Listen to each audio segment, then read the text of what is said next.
আসসালামু আলাইকুম। আশা করি সবাই ভালো আছেন।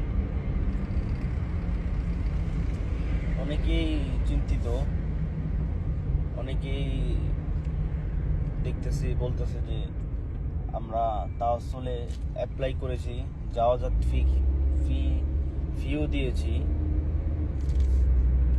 যাদের ইন্স্যুরেন্স নাই তারা ইন্স্যুরেন্সও দিয়েছে, কিন্তু তারপর আমাদের মেসেজ আসতেছে না। 24 ঘন্টা হয়ে গেছে, তারপরও মেসেজ আসতেছে না।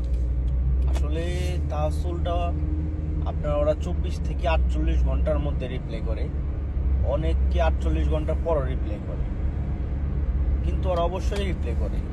এমন না যে ওরা রিপ্লাই করে না। আপনার 24 থেকে 48 ঘন্টার মধ্যে ওরা অবশ্যই রিপ্লাই করবে। আপনার যদি না আপনাকে যদি বলে যে আপনার চলে যেতে হবে, তারপর তারা ওরা রিপ্লাই করবে, বা আপনার যদি হয় সেটাও রিপ্লাই করবে। তো এটা নিয়ে চিন্তিত হওয়ার কোনো কারণ নেই।